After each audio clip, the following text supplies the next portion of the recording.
Hey there, tomorrow's leaders. Hope you're having a fantastically dandy day. I know I am, just coming back off a nice week vacation at the beach, as some of you know, and it was fun. I will say, though, did you ever do something you look back on and you're like, how the heck did I, what?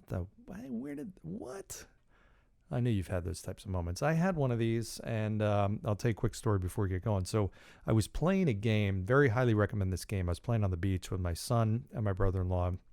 We're playing Bottle Bash, which basically is this game. It's a Frisbee game. You put two stakes in the ground, maybe, 10 feet apart, and there's a plastic bottle on the top of this stake with a little bit of a platform on it. And the object is, each team member goes and tries to, you're standing 10 feet away and you're throwing, pretty lightly this Frisbee and trying to knock the bottle off. And you get points if the person lets the bottle drop or the Frisbee drops on the ground. So pretty simple game, lots of fun. We're playing right on the shoreline of the beach. Waves are coming up and stuff. It's just awesome. Life is great. And we figured out one knack to the game is if you throw the Frisbee really hard, it's harder to catch, which is true, and you have likelihood of getting points. Well, we're sitting there, and again, we're right on 5 feet away from where the waves are coming in and stuff, and people are doing their normal thing, strolling, and I'm pointed, and I've got to just point this out. So if you picture Jeff and Nick are on the other side, they're at the 12 o'clock position. Okay, so I'm throwing directly ahead of me. And the beach is to my 3 o'clock position, so it's literally to my right. And there's a guy walking by as I'm throwing the Frisbee, taking a nice leisurely stroll. And I decide I'm going to throw it hard because that's what we've been doing. And I put kind of some good energy into it. The guy, when I release the Frisbee, for some crazy reason, the Frisbee sticks in my hand a fraction of a second too long. And instead of this whipping directly at Jeff and Nick, it goes on a 90-degree angle. This guy, honestly, is no more than 4 feet away from me, and goes directly at his head. And he's taking a really leisurely walk. And I'm just picturing okay, you're walking. Beach walks are very nice. He's by himself. He's just got a nice, happy, stroll to him. He's looking out at the water, and all of a sudden at 80 miles an hour, Frisbee hits you right square in the eyes, in the face.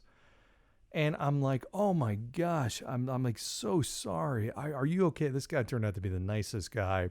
He's like, it's okay. And I'm like, oh, I have no idea. Jeff and my son are just keeled over laughing, and I think anybody that saw this would have thought I was directly aiming for the guy. Like I did it intentionally. I totally did not, but it just got out. It just stuck in my hand too long. So the guy goes down to the other end of the beach and he walks back.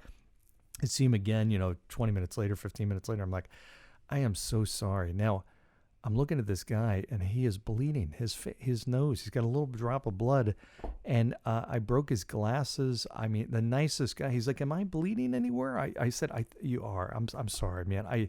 Can I do something for you?" I mean, I feel horrible. The guy was okay, and he was super, super nice about it. But my apologies to the random guy on Bethany Beach, walking by at the wrong place at the wrong time, apparently. Don't get anywhere near me with a Frisbee. Wow. Who would have thought you'd come back bloody from a walk? And that wasn't a lot of blood. It was a little drop of blood, but my bad. So my apologies. But wow. Crazy. Okay. All right. Story time. Let's get into this. Oh, actually, before I get into story time, let me start with the riddle winner from the last riddle, which was, I believe the way I worded it was a woman is going the wrong way down a one-way street and passes a cop, but the cop does not stop her or give her a ticket. Why? And the answer is that person was walking or riding a bike. That could work as well. And the winner, the guesser, the person who is the riddle champion today is Jackie Flynn. Jackie, who won a few weeks back, and obviously is a riddle nut like I am. So congrats, Jackie, once again for being a two-time champion of the riddle contest on Tomorrow's Leader. So here is today's riddle. And I'm going to up this a little bit. We'll see who can get this. So here goes. How can you drop a raw egg from a height onto a concrete floor without cracking it? Okay, there you go. How can you drop a raw egg from a height onto a concrete floor without cracking it? I'll let you think about that and give me your answers. There is only one correct answer to that. Okay, let's get on to our story. Okay, I love Captain Sully. Everybody, I think, who hears that name is brought back to the images, the crazy images of the day the flight that Captain Sully was commanding had dual engine failure because birds had flown through the engines shortly after takeoff. Wasn't a lot of height, a lot of altitude there, and had to land in the Hudson River and did it successfully.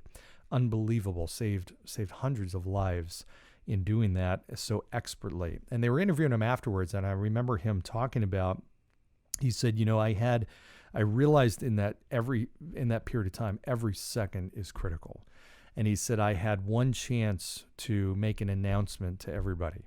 And he said, I was thinking for what seemed like a long time, it was only 3 or 4 seconds probably, of what I would say and what words I would use to convey the right message to everybody. Now think about it. He's got to get the right people doing the right things. He's got to communicate in a way where people understand the severity and the significance and the urgency of what's happening. And he has to make sure that not only do people do the right things, but they do it quickly. So his message that he decided on was very simple. It was, this is your captain, brace for impact. That was it. This is your captain, brace for impact. And it wasn't longer than that. It didn't go on. It was very clear, very direct, very concise. And what he then heard was his flight attendants immediately, in unison, shout out their commands to the passengers, which is, and I believe this is exactly what they say, is brace, brace, brace, head down, stay down. Brace, brace, brace, head down, stay down. And they do that over and over again.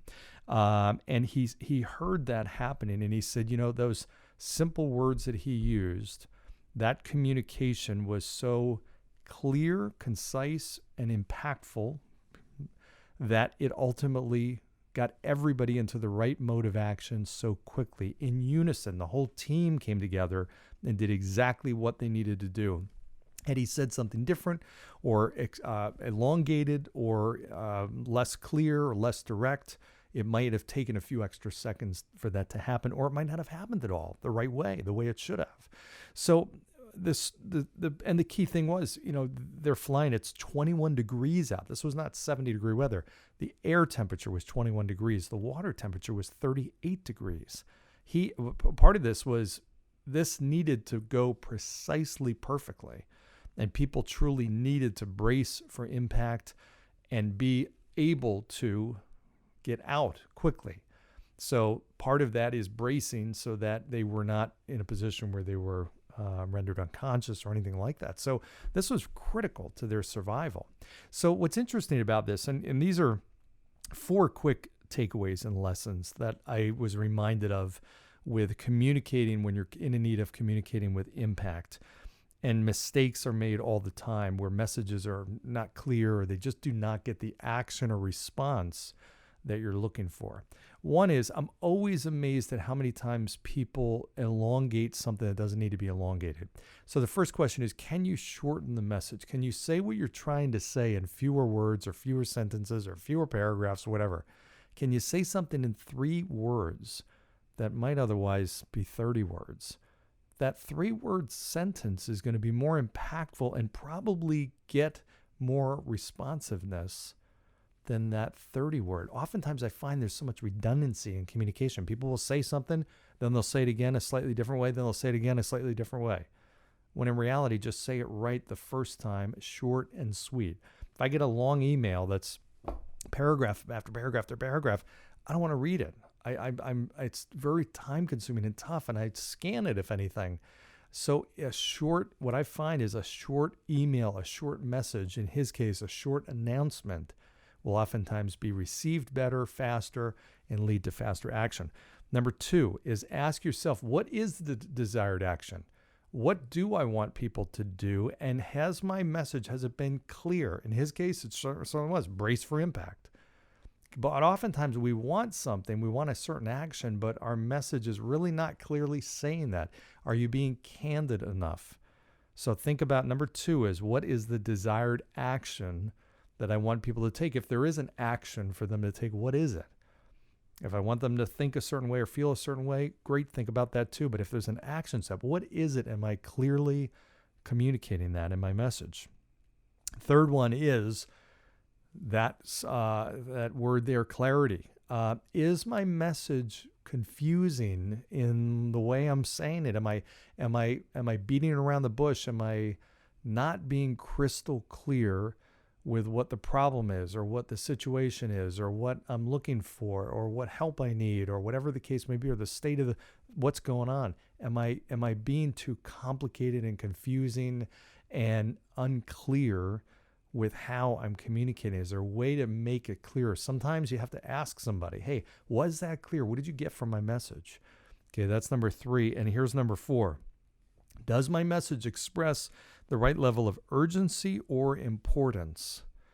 Urgency or importance. Okay, now part of this is your tone of voice. Okay, now part of this is what you're saying, when you're saying it, how you're saying it, what medium you're using. But is it conveying the right level of urgency and importance? There was another flight that actually went down. I forget the flight number, but they were out of gas.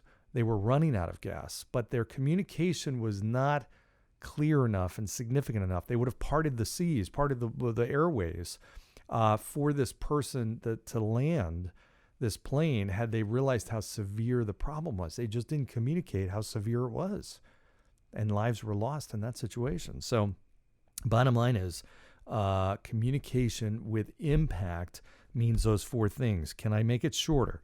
What's the desired action? Be clear on that. Is it clear enough overall, or is it a confusing message? And have I communicated the right level of urgency and importance with this? Those 4 things will help ensure your messages are clear. So with that, I leave you with that takeaway there, to challenge yourself to communicate with more impact, like Captain Sully, certainly a hero amongst many, many heroes out there. So as always, like, share, subscribe, go down below, give a 5-star review, and we will see you next time. Take care.